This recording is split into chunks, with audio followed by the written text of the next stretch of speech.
Presentamos Charlas Saludables. Hola, ¿qué tal? Bienvenidos y bienvenidas a este programa de Charlas Saludables a través del Canal 9 del Congreso de la República, junto a nosotros como Unidad Nacional de Atención al Enfermo Renal Crónico, UNAERC. Estamos muy contentos y muy contentas de estar transmitiendo este programa para hacer llegar ese mensaje de prevención de enfermedades crónicas no transmisibles y sobre todo de la enfermedad renal crónica. El día de hoy creo que tenemos uno de los programas medulares de la enfermedad renal crónica. Vamos a hablar sobre diabetes y enfermedad renal crónica o nefropatía diabética. Para eso nos acompaña la doctora Odilia Maxul. Qué gusto tenerla nuevamente en este programa, doctora. Ya es usted de la casa, entonces, bienvenida. ¿Cómo se siente? Buenos días, muchas gracias. Pues la verdad que me siento contenta, emocionada de volver a estar acá otra vez y participar para darle como los tips a los pacientes para controlar su glucosa y evitar complicaciones que vamos a desarrollar más adelante. Perfecto. Pues ya ustedes la conocen, la doctora Odilia Maxul también es nefróloga de nuestra institución de UNAERC. Y bueno, doctora, la verdad es que tenemos hoy uno de los temas más medulares, les decía. La diabetes no solo podría ser una causa o la causa principal de padecer insuficiencia renal crónica, sino también puede atraer estas consecuencias, ¿verdad? Como derrames cerebrales, ataques cardíacos, ceguera, y usted ya nos platicará un poquito más. Empecemos por lo primero. ¿Qué es la diabetes y cómo se relaciona con la enfermedad renal crónica? Bueno, primero quisiera hablar, antes de diabetes, poder explicarles la función de la glucosa en el cuerpo. Todos tenemos glucosa, o sea, el azúcar, lo podemos definir así de una forma sencilla. Esto es indispensable para el control de energía, ¿verdad? Para realizar nuestras actividades. Entonces, es indispensable que tengamos glucosa en la sangre, pero tenemos que tenerlo en niveles pues ya establecidos dentro de lo normal. La encargada de la regulación de la glucosa es una hormona que se llama insulina. Esta insulina pues está producida por células específicas del páncreas y su función es en el momento que nosotros comamos cualquier alimento que produce glucosa, pues esta glucosa por medio de la insulina entra al músculo y ahí es como nos sirve como fuente de energía. La diabetes se produce o se puede definir como una alteración de la glucosa, tanto por déficit de secreción de insulina o resistencia a la insulina, y pues lleva a una hiperglicemia. Ya veremos más adelante los criterios para diagnóstico de diabetes, pero bueno, en general es eso, los niveles elevados de glucosa que después conllevan a complicaciones. Eso se puede definir como diabetes. Ya, y a ver, doctora, la diabetes está considerada una de las enfermedades crónicas no transmisibles más mortales. Estaba leyendo esta cifra de la Organización Panamericana de la Salud que dice que a nivel mundial entre 2000 y el 2016 hubo un aumento del 5% en la mortalidad prematura por diabetes. Uh-huh. ¿Cómo entonces la diabetes se relaciona estrechamente a la enfermedad renal crónica? Bueno, como usted lo mencionaba, ¿verdad? Lamentablemente, pues esta es una enfermedad que está cada vez triplicando, si se puede decir.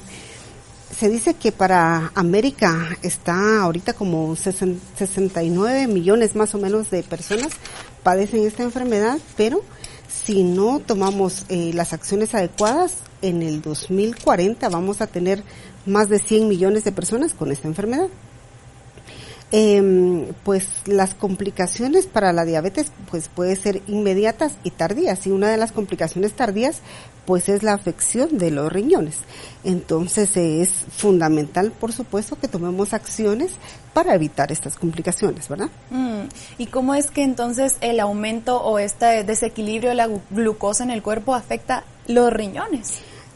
Bueno, creo que podemos, como le decía, tenemos complicaciones inmediatas y tardías.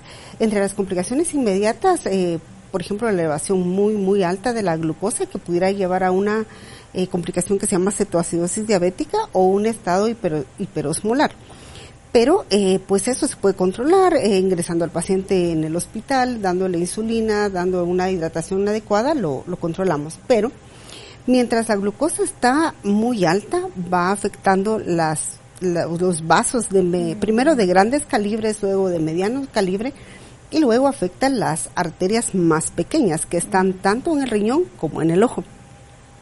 Específicamente la forma de cómo afecta el riñón es que toda nuestra sangre va filtrada por el riñón. Podemos decir de que el riñón es como un colador y que tiene que tiene poros. Por medio de los poros se va eliminando toxinas, como ya lo hemos platicado anteriormente, así como sodio, potasio, que también tiene que ver en el equilibrio, ¿verdad? Por la función del riñón. Y entonces cuando no logramos las metas de control de glicemia que debemos tener, se habla de un umbral renal de 160 miligramos de glucosa. Cuando sobrepasa eso, entonces la glucosa o el azúcar se empieza a filtrar por esos poros que pues están bien definidos, ¿no? Y como dijimos, solo da paso a los electrolitos o a las toxinas, pero no debe pasar otra sustancia más por ahí. Cuando la glucosa pasa a este umbral de 160, pues empieza a filtrarse por ahí y esos poros empiezan a distorsionar. Cuando se distorsiona esto, empieza a darle paso a la albúmina, que es una proteína. Y al haber paso de albúmina ahí, pues se da un proceso inflamatorio a nivel renal y de esto después conlleva a fibrosis y así es como se produce la enfermedad renal crónica, la nefropatía diabética como tal. Pues la enfermedad renal crónica a causa de una diabetes. Así es. Ahora bien, doctora, estaba leyendo también que más del 95% de las personas padece diabetes tipo 2. Hablemos de los tipos de diabetes. ¿Qué tipos hay y cómo se diferencian? Bueno, la Asociación Americana de Diabetes, ADA, clasifica la diabetes de forma general, digamos, en 4 tipos. En realidad, la tipo 1, que es por deficiencia de producción de insulina. Hay autoanticuerpos que destruyen las células del páncreas, como lo mencionamos, y entonces, pues, no se produce insulina. Al no producirse insulina, pues, se produce la alteración de la glucosa. Se caracteriza, bueno, anteriormente hablábamos de que este tipo de diabetes se desarrollaba a más temprana edad en niños y adolescentes. Sin embargo, ahora también vemos pacientes que tienen este tipo de diabetes porque no hay producción de insulina ya de una forma más tardía, pero pues se caracteriza por eso, porque no se produce insulina a causa de los autoanticuerpos. La diabetes tipo 2, pues acá sí hay producción de insulina, pero más bien hay una resistencia a la acción de la insulina. Y lamentablemente pues esto se da en las personas que tienen sobrepeso y obesidad, que esto se relaciona con el tema que habíamos platicado anteriormente. Ese es el tipo 2, la sintomatología pues va variando un poco en cuanto al tipo 1. Tipo 1, digamos, el paciente puede empezar a tener polidipsia, le llamamos nosotros, mucha sed, polifagia, que tiene necesidad de comer, pérdida de peso, sin ningún sentido, vemos que el paciente tiene una pérdida importante de peso, poliuria, que tiene muchas ganas, que orina muy frecuentemente y eso es como una compensación que el riñón está eliminando glucosa. Pues esa es la sintomatología más que todo en el tipo 1. También pudiera darse en el tipo 2, ¿verdad? Pero la causa como tal lo podemos diferenciar de esa forma. El tipo 3, la Asociación de Diabetes, pues lo clasifica como aquellas. Por ejemplo, hay pacientes que tienen pancreatitis y por la afectación del páncreas después desencadenan diabetes. Y otra enfermedad que se llama fibrosis quística, por ejemplo, que también pudiera desencadenar diabetes, eso se encaja ahí en ese tipo 3. Y el tipo 4 se puede mencionar la diabetes gestacional, que esta pues se diagnostica durante la etapa de embarazo como tal, en el segundo o tercer trimestre cuando empieza a haber elevación. Entonces pudiéramos clasificarlo de manera general en esos 4 tipos. Qué duro esto de saber que tienes diabetes ya en una etapa de embarazo, ¿verdad? Así es. Doctora, ahora hablando de los tipos de diabetes, también se me viene a la mente un poquito esto de los estadios de la enfermedad renal crónica. He escuchado el término prediabetes. ¿Usted podría explicarnos un poquito de a qué se refiere la prediabetes y si en esta etapa todavía se puede prevenir llegar a ese estado ya de diabetes 1, 2, 3 o 4? Bueno, antes de hablar de prediabetes, me gustaría hacerles mención que ADA, que es la Asociación Americana de Diabetes, establece criterios para decir que alguien es diabético. Una glucosa en ayunas mayor de 120 es criterio de diabetes. O cuando se hace una prueba de tolerancia a la glucosa, que es dándole pues 75 gramos de glucosa a un paciente, a las 2 horas que hacemos control de haber ingerido eso y la glucosa está mayor de 200, es criterio de diabetes. También hay otro método que es por medio de la hemoglobina glicosilada, Si esta está mayor de 6.5, también es criterio de diabetes. O una glucosa al azar, o sea, sin estar en ayunas, lo hacemos y está mayor de 200 y con sintomatología de lo que hablamos anteriormente, eso es criterio de diabetes. Ahora, todo lo que no está ahí se puede clasificar como prediabetes. Por ejemplo, yo me hago una glucosa, la Organización Panamericana de la Salud establece que como límite superior debería ser 110 de glucosa. Si yo me hago una glucosa en ayunas y tengo 115, por ejemplo, eso lo podría tomar como prediabetes, ¿verdad? O si me hago una prueba de tolerancia a glucosa, en vez de tener 200, como lo dice como el criterio de diagnóstico de diabetes, tengo, por ejemplo, 180, me clasifica como prediabetes. Al estar en ese estadio, pues definitivamente se puede tomar acciones para no llegar a eso. Modificando el estilo de vida, haciendo actividad física, modificando la dieta, de esa forma podemos prevenir y llegar a desarrollar diabetes como tal. Listo, doctora. Usted mencionaba entonces que obviamente el sobrepeso y la obesidad están muy estrechamente ligados a la diabetes. ¿Qué otras personas están en riesgo de padecer diabetes? Bueno, como lo mencionamos también creo anteriormente, el factor genético tiene mucho que ver. Si yo tengo a mis familiares, papá y mamá diabéticos, yo también tengo riesgo de tener diabetes. Entonces, debo de modificar mis hábitos de alimentación, mi actividad física, que es fundamental para no llegar a desarrollar eso. Ay, sí.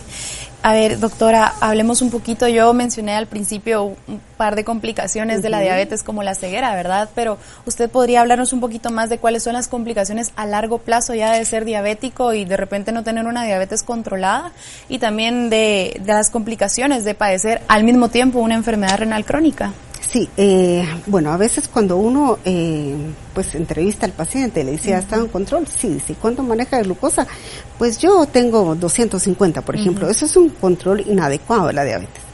Al mantener las cifras de mayor de 150 de glucosa, puede afectar, como mencioné anteriormente, los vasos de mayor calibre, de mediano calibre, y después las más pequeñas.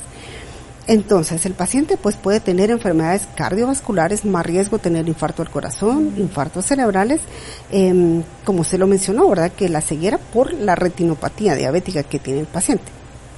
Entonces, el riñón y la retina son los vasos más pequeños que hay en el organismo. Concomitantemente, cuando hay falla renal o disminución de la función renal, casi siempre hay afectación de la vista. Y pues al revés, cuando un paciente acude con el oftalmólogo y le diagnostican que ya tiene retinopatía diabética, que también tiene estadios, siempre va a haber ya repercusión sobre el riñón. Lo más importante de acá es saber que la enfermedad renal crónica y por supuesto la nefropatía diabética también tiene estadios, ¿verdad? No vamos a enfermarnos, digamos, del riñón de un momento a otro, que el paciente sea diagnosticado hoy como diabetes y que ya en la otra semana tenga enfermedad renal crónica. Eso no es así, sino que tiene estadios, y en dependencia de la intervención de uno como médico hacemos, podemos frenar o retrasar la enfermedad renal crónica. Lamentablemente, como usted lo mencionaba, hay varias complicaciones a largo plazo. Vemos también pacientes que tienen amputaciones porque, como dijimos, la afectación cardiovascular es muy importante, y al afectarse la circulación de miembros inferiores, pues si no llevamos un control adecuado, terminan en amputación. Se dice que la diabetes es una de las enfermedades que lleva a más invalidez, porque no pueden valerse por sí mismos después, ¿verdad? Por la ceguera como tal, por la enfermedad renal crónica y por la amputación que pueden sufrir los pacientes. Amputación solamente, eso es más común en los miembros inferiores. Sí, así es. Ok, doctora. Justo le iba a preguntar eso. Esa era mi siguiente pregunta. ¿Por qué normalmente vemos pacientes diabéticos que les terminan amputando algún miembro inferior? Pero ya usted nos respondió. Gracias, porque de seguro usted también se preguntaba eso, al igual que yo. A ver, hablamos entonces ya de cómo se relacionan estrechamente estas dos enfermedades. Ya habíamos visto también en el programa anterior la presión arterial alta, que también es otra de las enfermedades que predispone una enfermedad renal crónica. Pero ahora, doctora, ¿cuáles son los síntomas? ¿Cómo una persona se puede dar cuenta que es diabética? Y también, ¿cuáles son los síntomas de esta enfermedad renal diabética? Bueno, primero vamos a hablar tal vez de los síntomas de diabetes. Como dije, depende del tipo de diabetes, digamos. El paciente puede empezar a tener pérdida de peso inexplicable, puede tener mucha sed, muchas ganas de comer, y pues orinar frecuente, que llamamos poliuria. Eso pudiera ser alguna sintomatología. Pues algunos otros pacientes a lo mejor no tienen nada de eso, pero alteraciones del sueño puede darle a algunos pacientes. Y lo más importante, creo yo, es si una persona tiene algún familiar que es diabético, pues aunque no tenga ninguna sintomatología, lo más importante es hacerse chequeos para pues diagnosticarlo a tiempo. ¿Cada cuánto un chequeo de glucosa?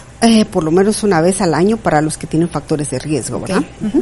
Ahora, en cuanto a la sintomatología de la enfermedad renal crónica, específicamente como nefropatía diabética, creo que lo que tenemos que tener en cuenta son las características de la orina, porque son los primeros cambios que hay.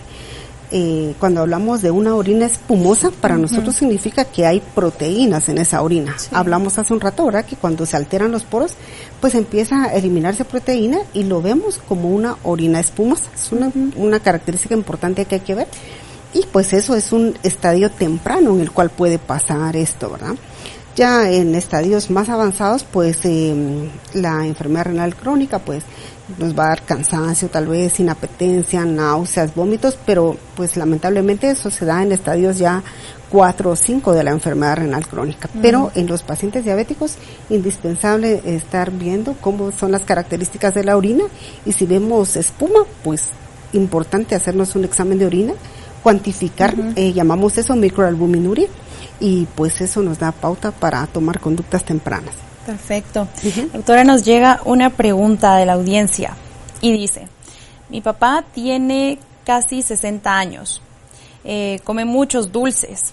El excesivo consumo de dulces y azúcares puede predisponer una diabetes. Bueno, sí, por supuesto que sí nos puede predisponer a diabetes. Pero me gustaría hacer énfasis y aclarar, ¿verdad? Cuando el paciente piensa que si yo no como dulces no tengo riesgo de diabetes, tampoco es así.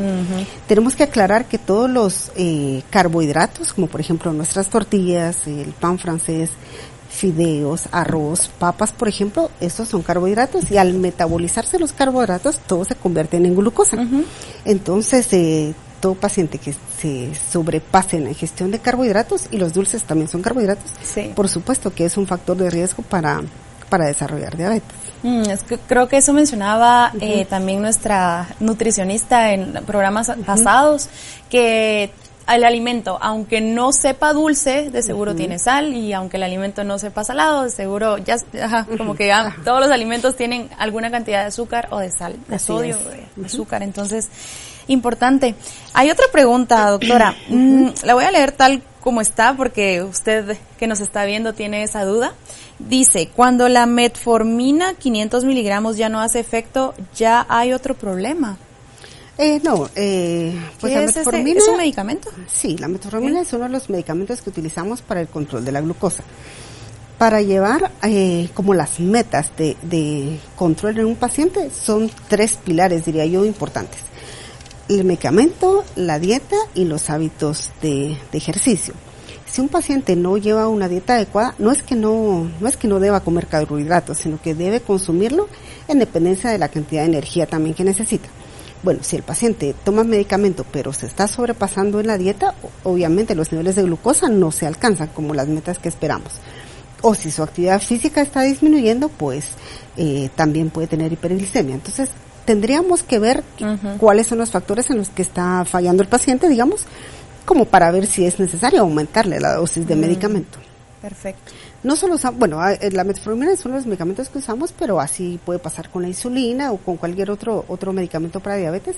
Aquí la idea no es ir aumentando dosis, porque podemos hacer eso, por supuesto, pero sino también valorar los otros aspectos que hablamos para ver qué cambios hacemos, cómo modificamos esto y cómo llegar a las metas deseadas.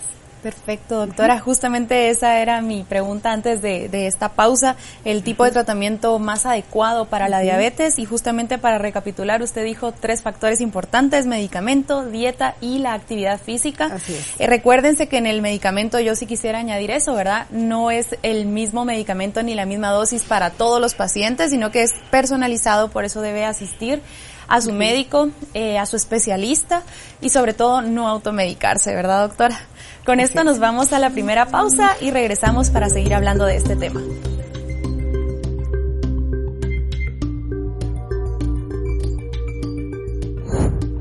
Charlas Saludables, un programa donde usted aprenderá a conocer, prevenir y cuidar sus riñones. Producido y presentado por la Unidad de Atención al Enfermo Renal Crónico, UNAERC, y Canal 9, el canal del Congreso de la República. Charlas Saludables, un programa donde usted aprenderá a conocer, prevenir y cuidar sus riñones. Producido y presentado por la Unidad de Atención al Enfermo Renal Crónico, UNAERC, y Canal 9, el canal del Congreso de la República.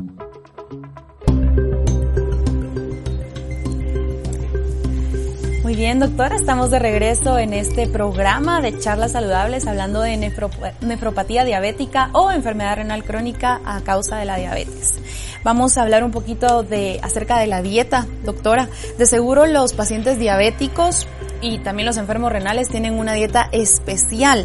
Hablemos un poquito de qué tipo de alimentos se deben evitar o incluir en la dieta de los pacientes con nefropatía diabética.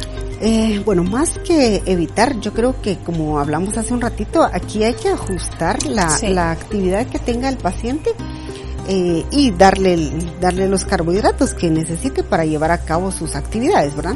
Cuando le decimos a un paciente, mire, es importante que lleve una dieta, el paciente piensa, si voy con una nutricionista, me va a decir que me quite todos los alimentos y no va a poder comer. Y la verdad que no es así, incluso las licenciadas de nutrición les indican refacciones y todo. Sí pueden comer, digamos, de todo, solo que en porciones adecuadas a la actividad que ellos tengan. Ya cuando hay una disminución de la función renal, si nosotros vemos que hay alteraciones en los niveles de potasio, entonces sí, decimos que hay que restringir los alimentos que tienen potasio, por ejemplo, banano, plátano, aguacate, tomate. Eso hay que reducirlo de cierta forma cuando ya vemos elevaciones de potasio, pero cuando no, pues la verdad que puede consumir el paciente todo ese tipo de alimentos. Se dice que es importante el consumo de verduras y frutas, definitivamente eso es importante tanto para pacientes diabéticos como para personas que no tengan ninguna enfermedad. Y se habla de suplementación de vitamina D, que también es importante para los pacientes diabéticos. Entiendo, perfecto. Y hablando de dieta, también nos llegó una pregunta y la voy a lanzar ya que va con el tema. Nos pregunta alguien de la audiencia si el azúcar morena es específicamente o puede ser más apta que el azúcar blanca refinada para una persona diabética.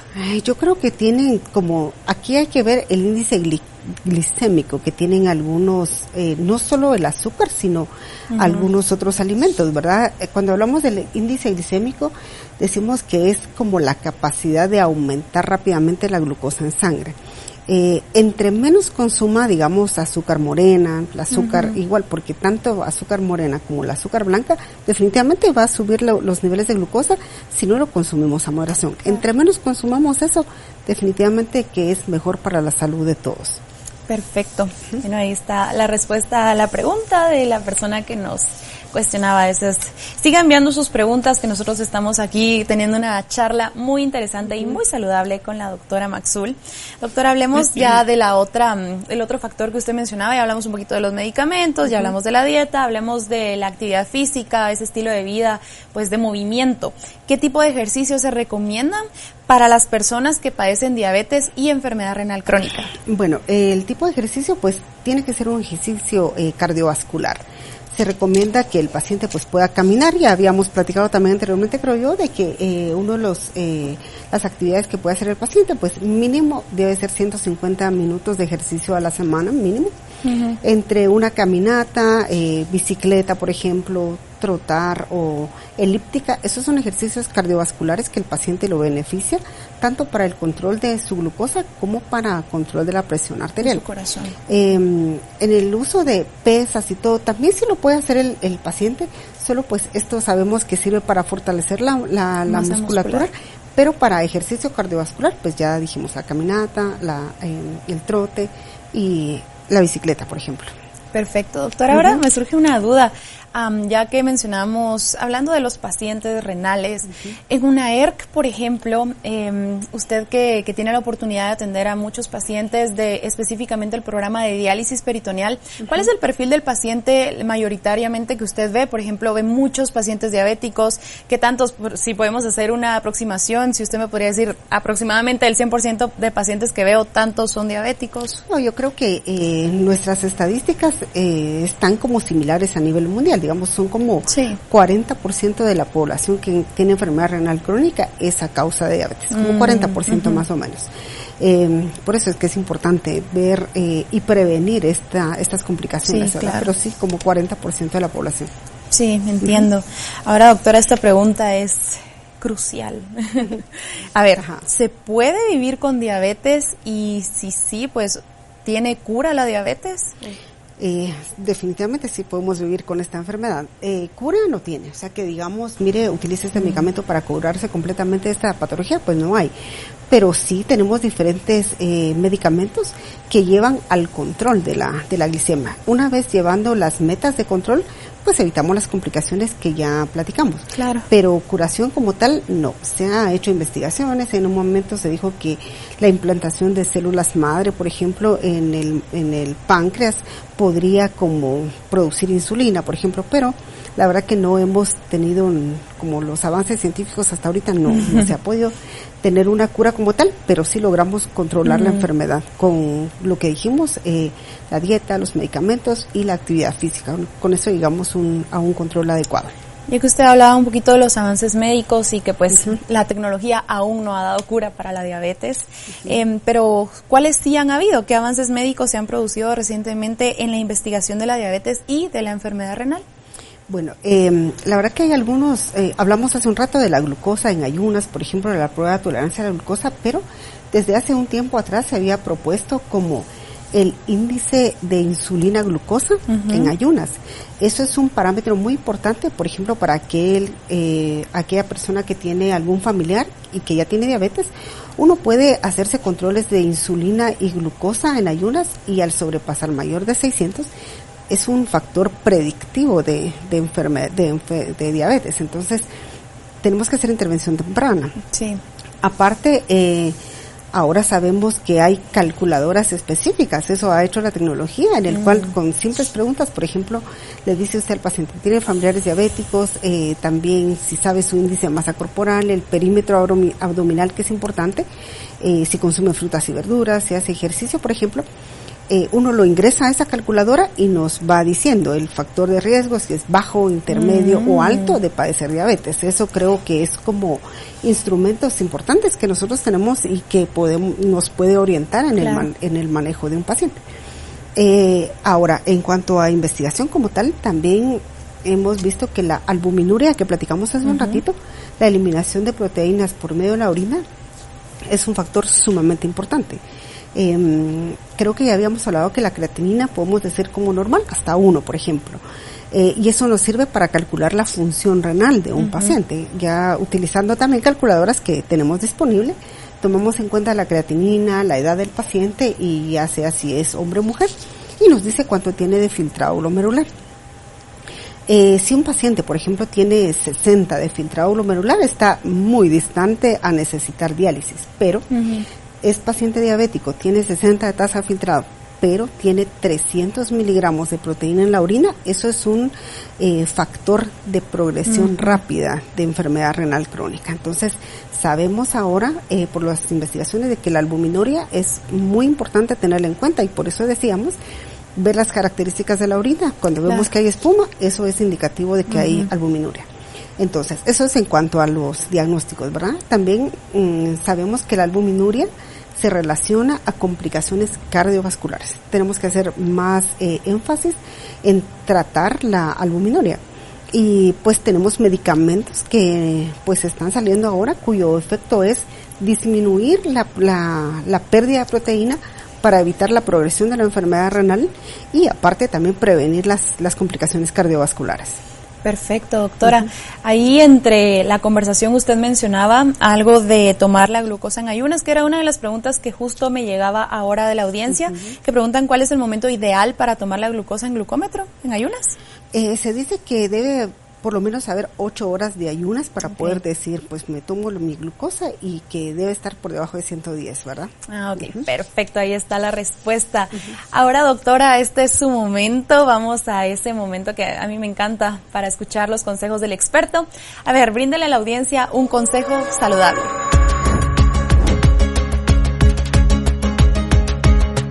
No se automedique. Sabemos que hay medicamentos que tienen que estar ajustados a la función renal de cada paciente.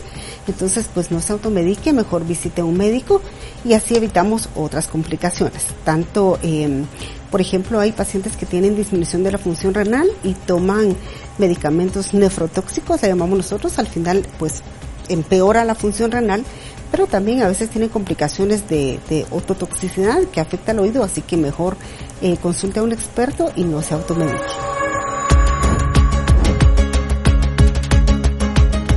La verdad es que es un consejo que justo queda muy bien en nuestra sociedad guatemalteca, que creo que todos y todas hemos pecado de repente en ese pequeño detalle de ir a la tienda o a la farmacia y preguntarle a la persona que está atendiendo qué nos podemos medicar en momentos específicos. Así que no lo haga. Doctora, vamos con las últimas 3 preguntas de la audiencia. Y luego vamos a dejar una pregunta final para cerrar el tema. Vamos a ver, respondamos lo más rápido posible estas preguntas. Pregunta a alguien, ¿el jengibre es recomendable para diabéticos? No sé. La verdad que no sabría decir.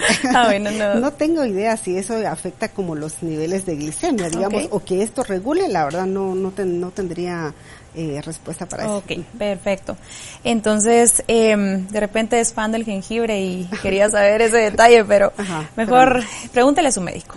A ver, ¿los sustitutos del azúcar son recomendables? Imagino que vienen estos sobrecitos, ¿verdad?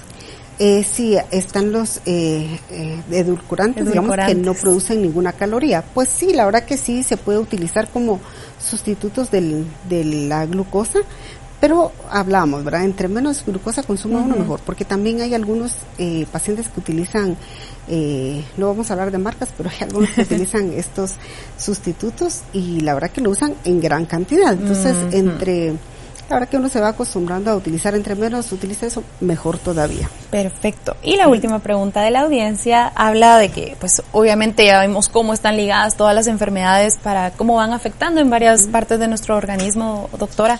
Preguntan, ¿los triglicéridos influyen en la diabetes? Pues eso tal vez como tiene una cierta relación. Los triglicéridos sabemos que se producen también por la ingesta excesiva de carbohidratos. Entonces, casi siempre el paciente que tiene diabetes, hay un trastorno también en los lípidos, que es los triglicéridos. Entonces, no es que sea como digamos que yo tenga triglicéridos altos, voy a tener diabetes. No, pero sí los pacientes que tienen diabetes tienen alteración con los triglicéridos. Okay, ya entiendo.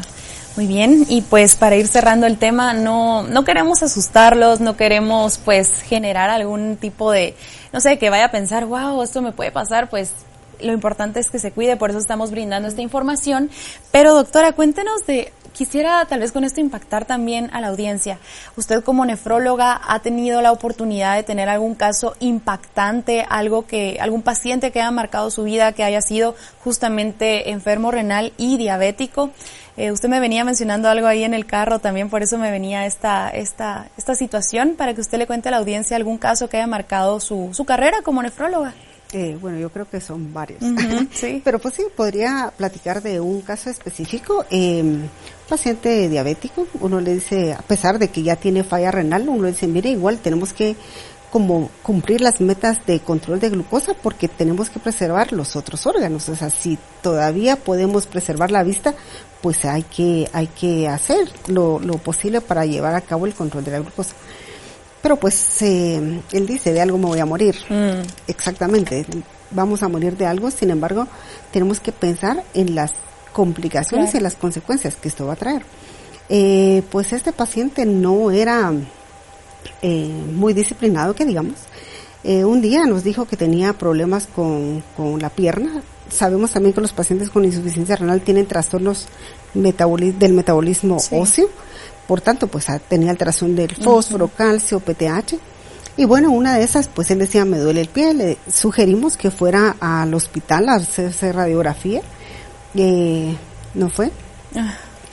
De repente, pues pasaron unas semanas y nosotros ya no lo vimos. Cuando lo volvimos a ver, el paciente estaba ya amputado, al parecer pues la fractura que había tenido, había también sido una fractura expuesta y tenía infección, pero como no se trató adecuadamente, ya con la alteración de la glucosa y todo, pues finalmente terminó en amputación. Entonces, así como el caso de ese paciente, hay varios, ¿verdad? Claro. Por eso es que uno insiste en el control de la glucosa para evitar estas complicaciones. ¿Cuántos años tenía aproximadamente este paciente? 55. Y antes de irnos quisiera preguntar, ¿un niño también puede ser diabético? Por supuesto que puede ser diabético. Hay, como hablamos, la diabetes tipo 1 pudiera, por la deficiencia en la producción de insulina, pues se puede presentar en edades tempranas y por supuesto que los pacientes, los niños pueden tener diabetes tipo 1. Sin embargo, creo que ahora que lo mencionó, vemos casos de adolescentes que tienen diabetes mellitus tipo 2, porque hay bastantes adolescentes en sobrepeso y obesidad. Y ya habíamos hablado anteriormente que estos dos factores pues llevan a la resistencia a la insulina. Entonces, su páncreas sí produce insulina, pero no permite que la insulina transporte la glucosa hacia el músculo y por tanto hay hiperglicemia. Entonces, en adolescentes también vemos casos de diabetes. Ok, hay que cuidar también a los niños, eso es importantísimo, ya lo habíamos conversado. Doctora, con esto nos despedimos. ¿Qué últimas recomendaciones da a la audiencia? Y con esto pues vamos. Bueno, si alguien ya tiene diagnóstico de diabetes, yo pues le recomiendo que visite a su médico. Importante es hacer por lo menos pruebas de función renal por lo menos una vez al año. Entonces vemos ahí que podemos detectar. Primero, como hablamos, la microalbuminuria, hacerse un examen de orina como tal, hacerse creatinina, nitrógeno-urea, que eso nos sirve para calcular la función renal. Entonces, todo paciente diabético, por lo menos una vez al año, debiera hacerse pruebas de función renal. Perfecto.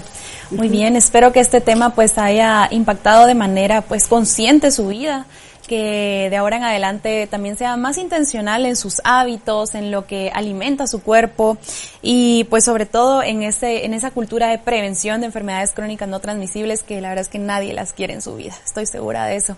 Entonces con esto nos despedimos de este programa de nefropatía diabética. Mi nombre es Nicté Garistú y siempre es un gusto estar acá en Charlas Saludables a través del canal 9 del Congreso de la República y nosotros como UNAERC. Hasta la próxima. Gracias, doctora.